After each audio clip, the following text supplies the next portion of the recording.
Hello everyone, welcome back again to the slope stability analysis using PLAXIS 2D. This is tutorial number 3, soil models in PLAXIS 2D, Mohr-Coulomb constitutive model. So as we know, the soil is a nonlinear material, and when using finite element method and defining a soil, we need a suitable constitutive models for our problem. So Mohr-Coulomb model is one of these constitutive models, and it's available in PLAXIS 2D, which is finite element method based. So in this lecture we will shortly talk about the Mohr-Coulomb constitutive models, and also what parameters are needed for these constitutive models.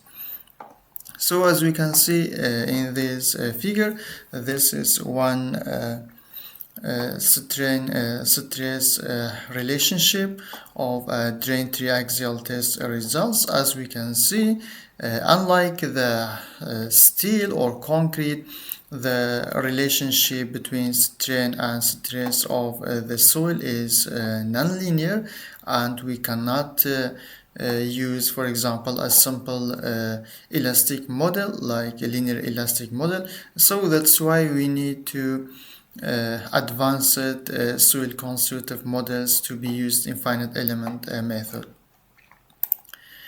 So first of all, we need to understand what is soil constitutive models. So I have prepared a simple definition in here. A soil constitutive models is a mathematical model that describe how this soil behaves under the load when it's subjected to different types of loading, such as stress or changes in pore water pressure or external load, etc.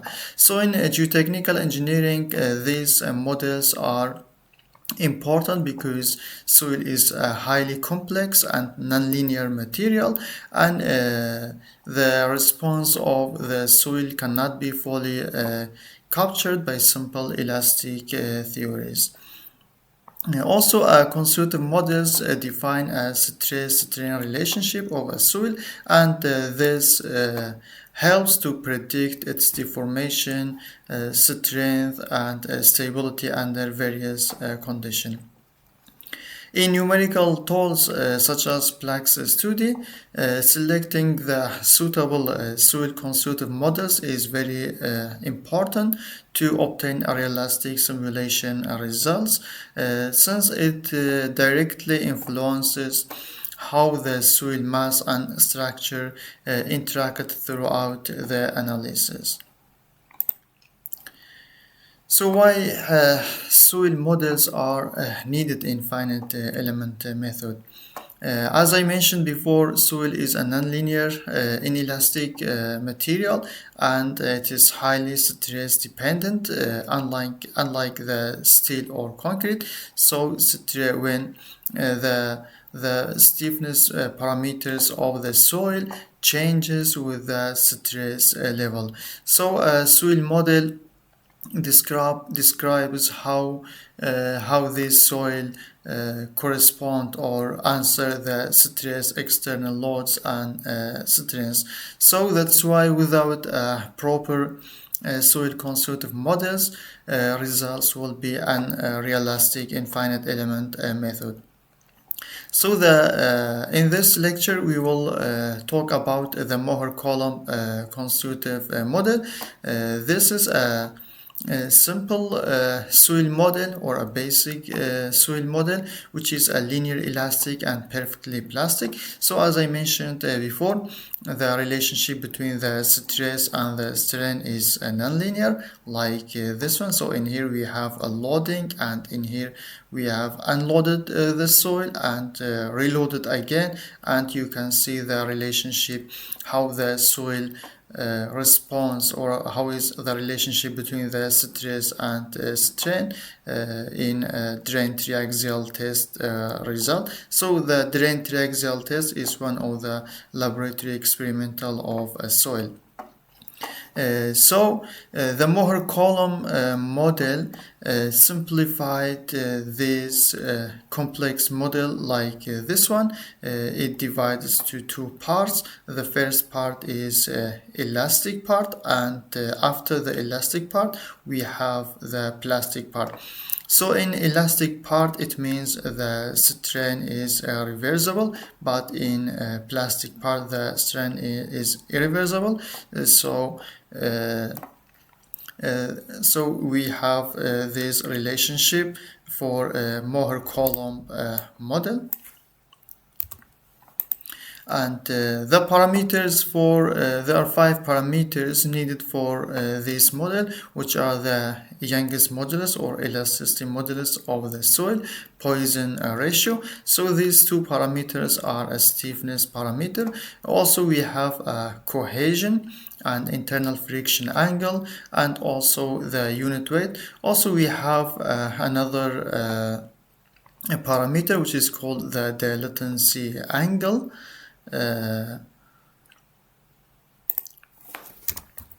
Dilatancy angle, and it is symbol is like here. This is a symbol of the dilatancy angle. So we know right now the parameters of the Mohr-Coulomb model are elasticity modulus, Poisson ratio, cohesion, internal friction angle, unit weight, and the dilatancy angle. So the advantage of this method is easy to use and requires a basic lab data. For example, the elasticity, Poisson ratio, cohesion, and internal friction angle, unit weight. These are the basic laboratory data, and it's available in every geotechnical engineering reports. Also good for preliminary analysis. So when we start our design, so it is a good choice to start our design using these simple constitutive models. Also, there are some disadvantages of these constitutive models. It assumes constant stiffness, no stress dependency. So in this model we use only one elasticity modulus. This elasticity modulus is used along the calculation. However, as I mentioned before, the soil is stress dependent, so when the stress level is changed, the elasticity is changed. But in Mohr-Coulomb model, a fixed elasticity is used and it's not changed along the calculation. So this is one of the disadvantage of the model.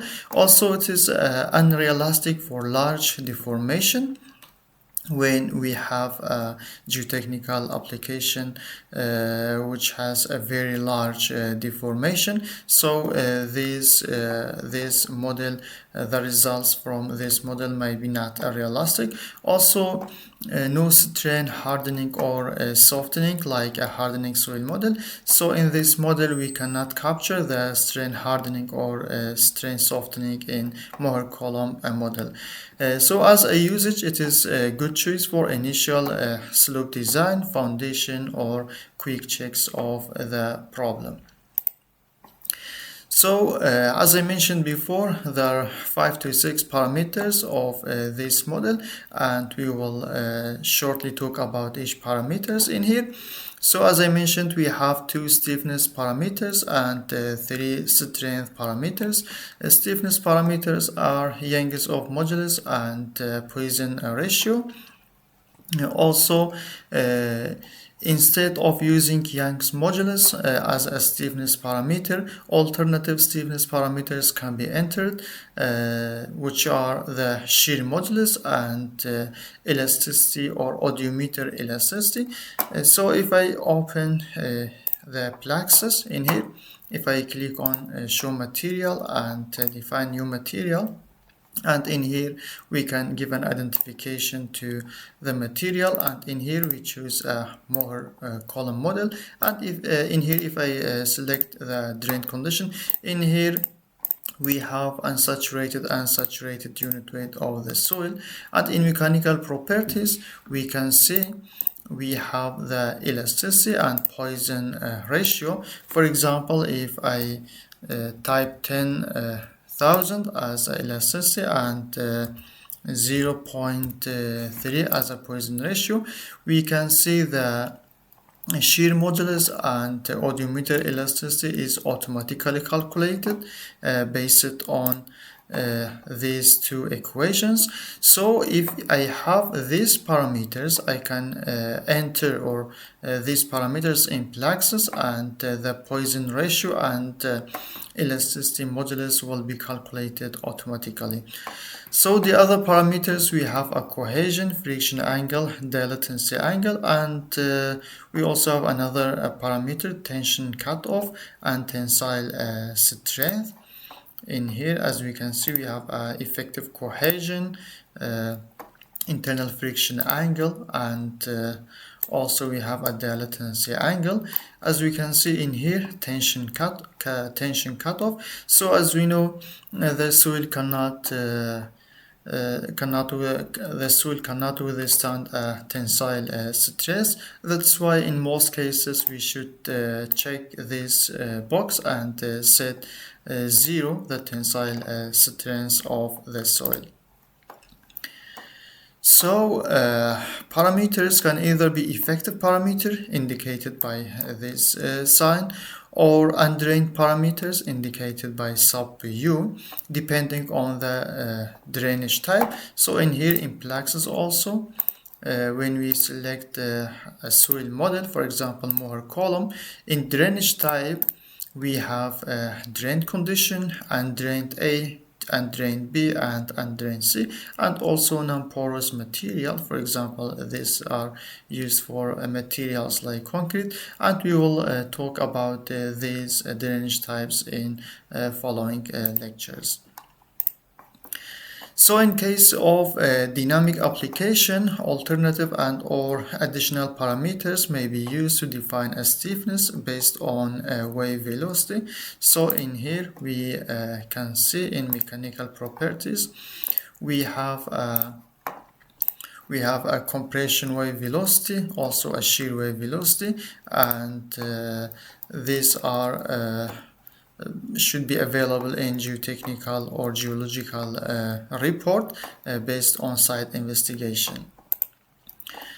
So for Young's modulus, as I mentioned before, if we perform a drain triaxial test, and as you can see we have 3 modulus of elasticity, E sub 0, the initial modulus of elasticity, and we have E sub 15, which is the modulus of elasticity at 50% of a deviatoric stress, and also we have unloading and reloading elasticity.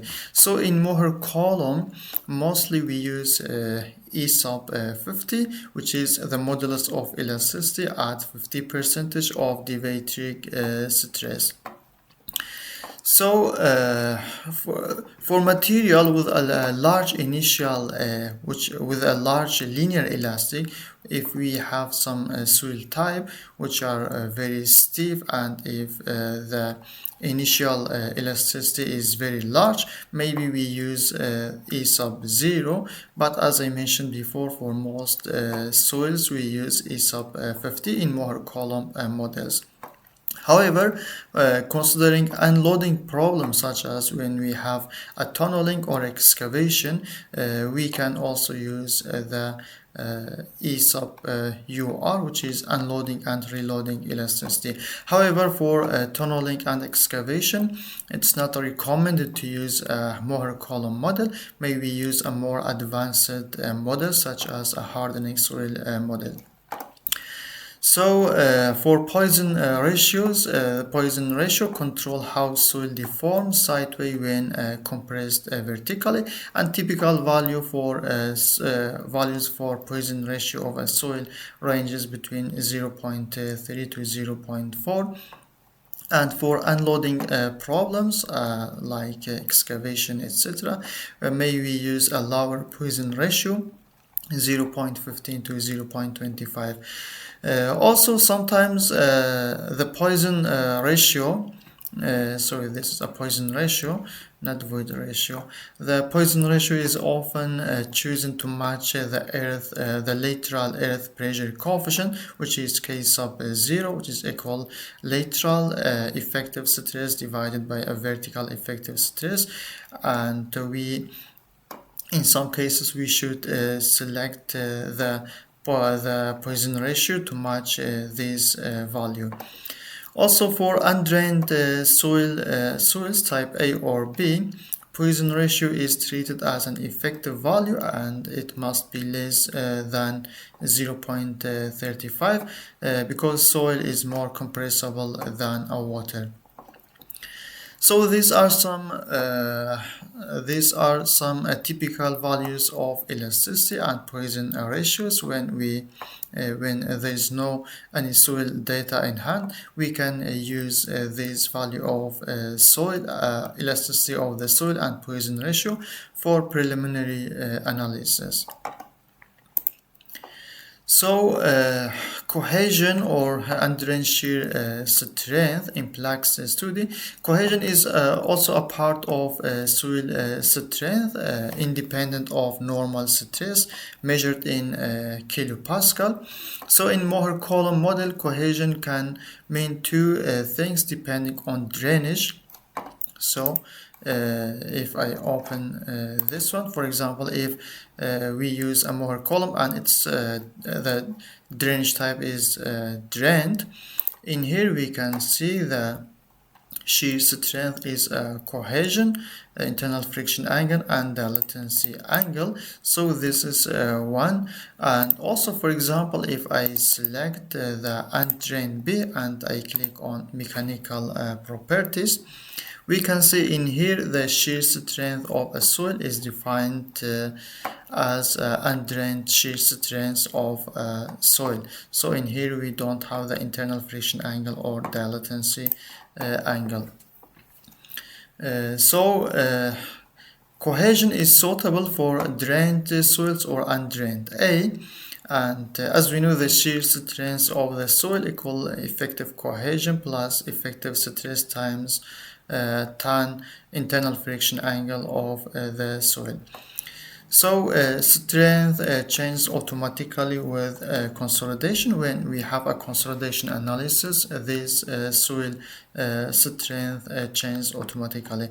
So for undrained shear strength, as I mentioned before, when we have undrained B or C, internal friction angle of a soil is automatically set to 0, which is a Tresca criterion, and also this value undrained cohesion controls the shear strength of a soil.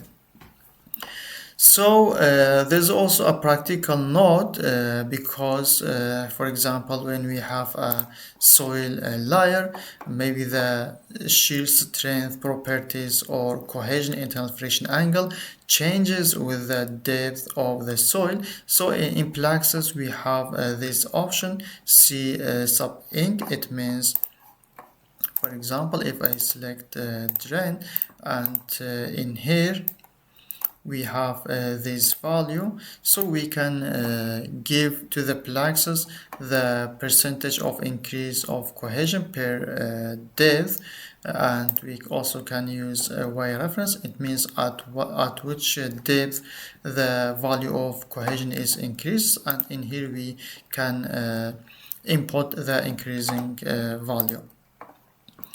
So for when using the Mohr-Coulomb model, when we have a sandy soil, so in sandy soil, as we know, the cohesion is 0, but when in some problems when we use cohesion as 0, PLAXIS may have issue or a numerical error. So for this purpose, it is recommended to use a small value of cohesion, for example 0.2 to 1 or sometimes maybe 2 to stabilize the numerical model.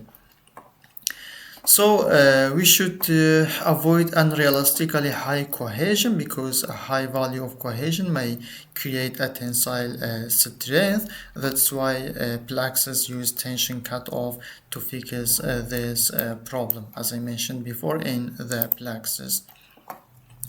So for the frictional angle also represents a shear strength due to a particle interlocking of soil, usually used together with the effective cohesion. So as I mentioned before, this is a shear strength formula, and internal friction angle applies to both drained soils and undrained A. So in Mohr-Coulomb, when we have undrained condition, we have the internal friction angle. Also, if I say the drainage type to undrained A, still we have the internal friction angle as an input parameter in PLAXIS 2D.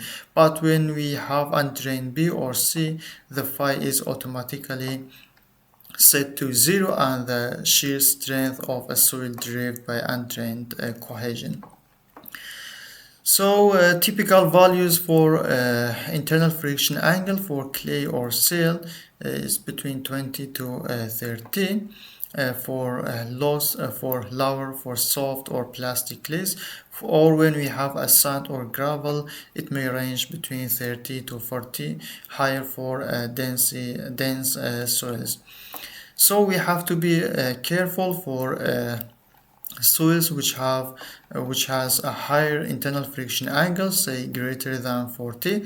This may increase computational time effort in PLAXIS 2D. Also, sometimes maybe it causes unrealistic results and may lead to strain softening of the soil. So friction angle largely controls for slope stability. Friction angle mostly controls the stability of the slope. So these two values, cohesion and internal friction angle, can be estimated or can be calculated in geotechnical laboratory using direct shear box test or more advanced lab experiments such as triaxial test.